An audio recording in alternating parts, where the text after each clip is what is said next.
Қыш өнері бұл ежелден келе жатқан кәсіп түрі. Оның жасалу технологиясы жыл өткен сайын күрделенгенімен, оған деген сұраныс азайған емес.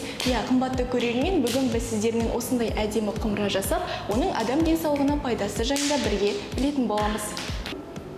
Менің жанымда қыш өнерінің маманы Дильназ ханым. Бүгін біз өзіңізбен бірге әдемі құмыра жасайтын боламыз. Ең алдымен бізге не істеу қажет? Ең алдымен сазды алып, ең қандырып, жасайтын жұмысқа дайындап алу қажет. Толығымен илейміз. Олай болса, өзіңізді таныстырып өтсеңіз, жалпы бұл өнер түріне деген қызығушылық қайдан пайда болды? Мен негізгі мамандық бойынша геологпын. Геолог, экологпын. Бірақ осы өнерге жақын болғанмын, кішкентай кезімнен сурет мектебін бітірген болатынмын. Геология саласында 2 жыл жұмыс жасап көрдім. Бірақ осы салада өзімді өсемін деп көрген жоқпын.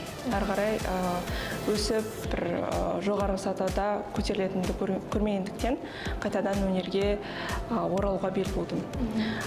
Өнерге келгеннен бір түсінгенім, біздің семейде искусство жағы аса қатты дамымаған. Мүлде бар болса да актуалды емес болды да. Содан кейін ойладым, семейге бірдеме керек деп. Содан кейін әрекетке берекет дейді ойым. Ойладым, іске асыруға әрекет жасадым. Әрі қарай Құдай өзіме жол ашып берді.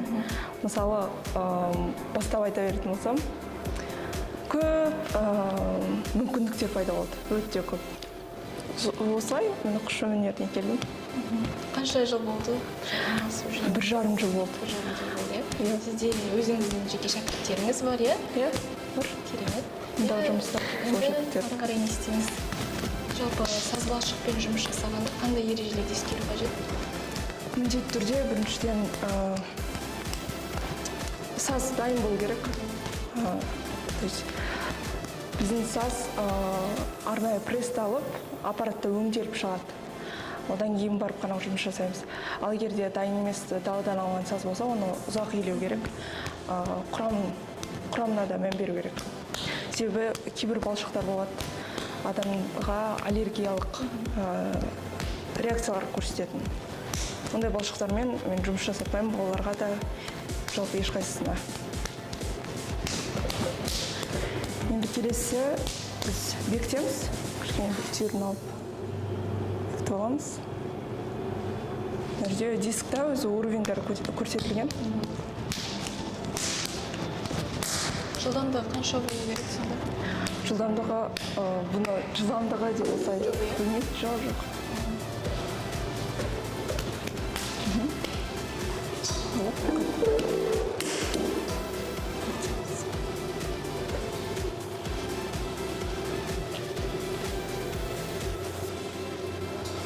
Біз сазбалшығымызды алып, қазір бекітіп жатырмыз.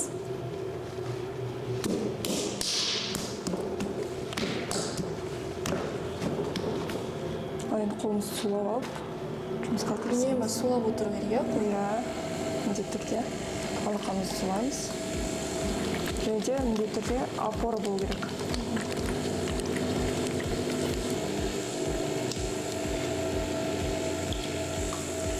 Қайтадан қысып,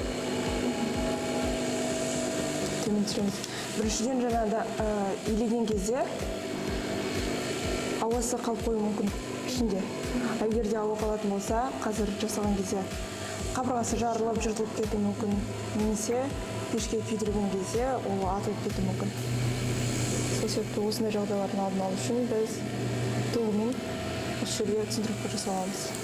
Сазбалшықтың көлемі сонда ресім жасайтын құмыраңызға байланысты. Иә. Жалпы сіздің өзіңіздің шәкірттеріңіз, яғни келетін осы курсқа келетін мысалы қанша уақытта игеріп шығады болмағанда, ең алғаш бастайтын адам қанша уақытта меңгере алады?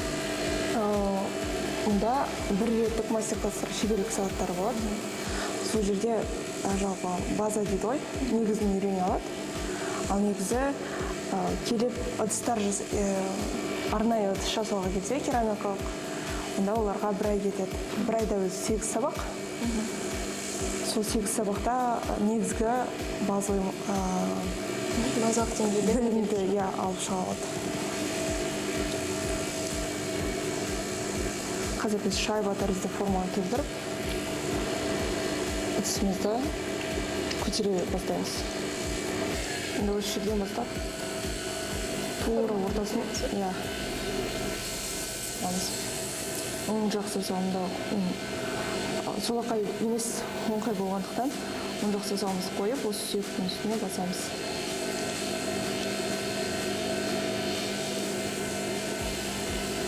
Тереңірек жетеміз, бірақ табанына жетпей, жасап жатқан адам өзі сезеді. Табанына жетпей, ортасына шығарамыз. Сырты бірдей болу үшін істейсіз бе? Жоқ, қабырғасын көтеру үшін. Керамикалық ыдыстың бұндай саз балшықтан жасалатын құмыралары қандай айырмашылығы бар сонда? Екеуінің жасалу технологиясы бірдей ме? Бірдей, бірақ заводтарда бірдей жалпы көп кездесетін ыдыстар жасайды. Производстволарда, өндірістерде. Сол себепті олардың ерекшелігі қатты жоқ. Арнайы тапсырысқа адамның тапсырыс берушінің қалауындағыдай жасап бере алмайды өндірістегілер. Оны тек осындай шағын шеберханалар, сондай тапсырыстар алады. Өз алақанымызбен екі саусақ алақанымызды сезетіндей қылып, сондай қалыңдықта қабырғасын көтереміз. Қалыңдығы әртүрлі болуы мүмкін, иә? Иә.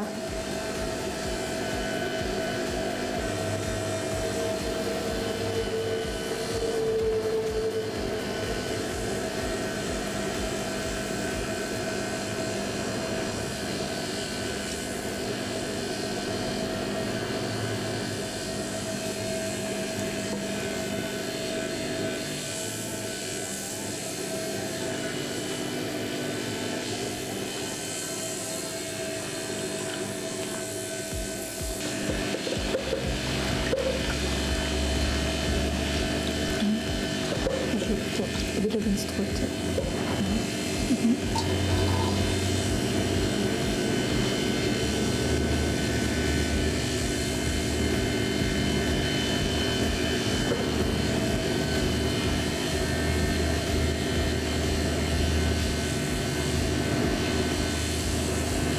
Жалпы қыш құмыра жасауды тек қана осындай сәндік мақсатында, қызығушылық мақсатында емес, соның адам денсаулығына тигізетін пайдасы да зор.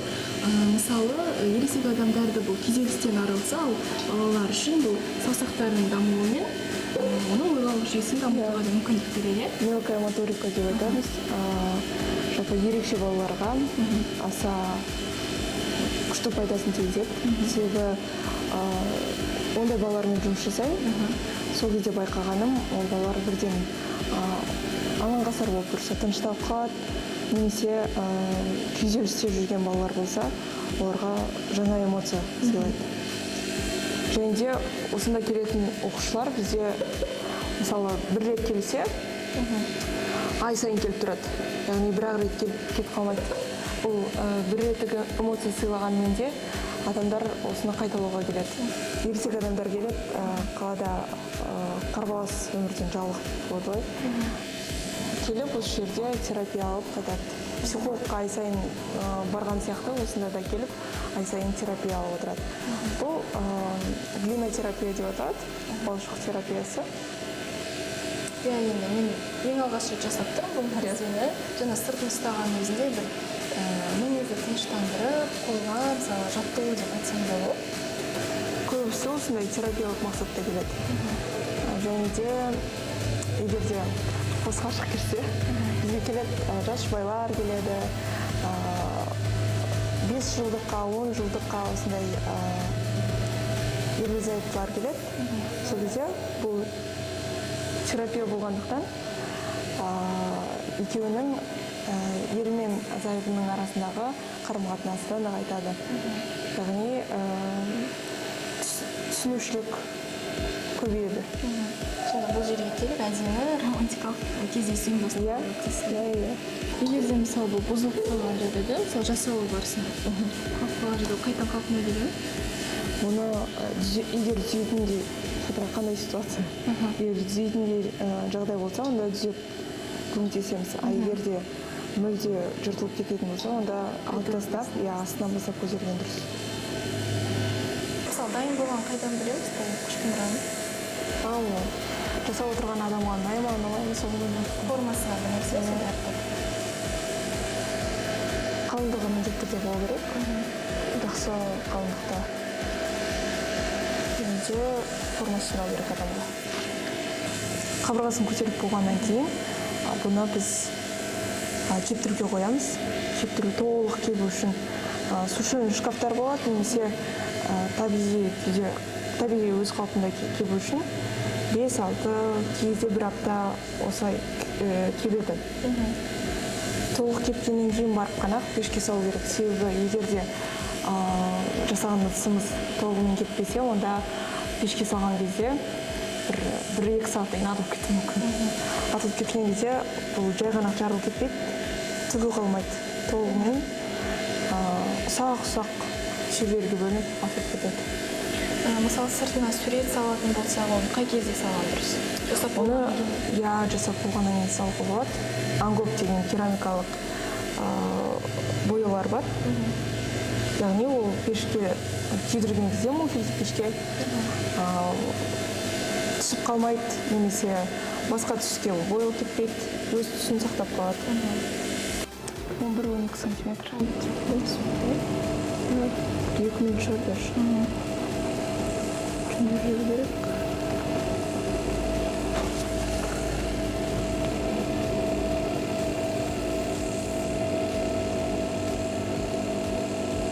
Бұл жалпы жасайтындар ерекшелігі бар балаларға аса тиімді жол, терапиялық жол.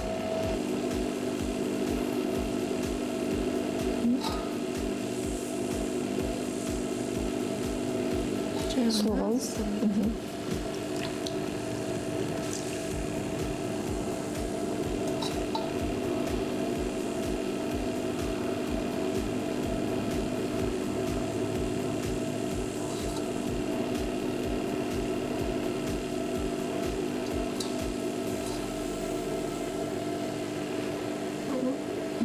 Словаңыз.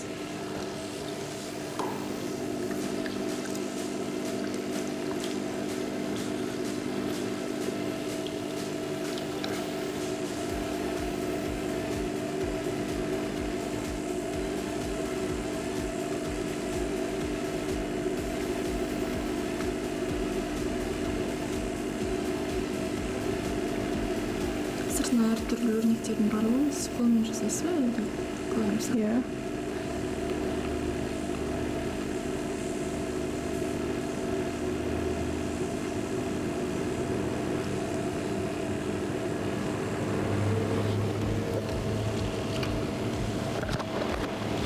Мойны тым.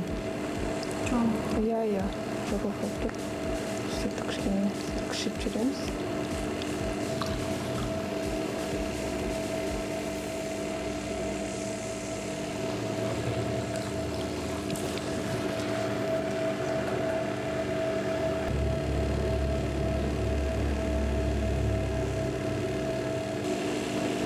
Міне қымбатты көрермен, біз осындай құмырамызды жасап болдық, болып қалды. Енді қазір одан кейін не істеу қажетпіз? Одан кейін бұның түбін шешіп аламыз. Дисктан шешіп алғаннан кейін кептіруге қоямыз. Сыртын әрлеуге болады, оюлар салып, бірақ егер де әрлемейтін болсақ, бірден кептіруге қоямыз. Міне біз Дильназ ханыммен бірге осындай шағын ғана құмырамыз жасап болдық. Сыртына 018.kz порталын жазып қойдық. Енді бұны біз қазір кептіремде. Шамамен бұл 5-6 күнде кебеді екен. 5-6 күн кепкеннен кейін, толығымен кепкеніне көз жеткізгеннен кейін біз оны пешке апарып күйдіреміз. Қымбатты көрермен, егер де өзіңіздің миыңызды тыныштандырып күйзелістен арылғыңыз келсе, немесе қандай да бір қызығушылықпен осындай әдемі құмыралар жасағыңыз келсе, осындай студияға келіп қыш өнерін үйренсеңіз болады. Қымбатты көрермен, бүгінгі шығарылымымыз өз соңына жетті. Сіздермен бірге болған мен Еркежан Қуатқызы және Дильназ ханым. Келесі кездескенше аман сау болыңыздар.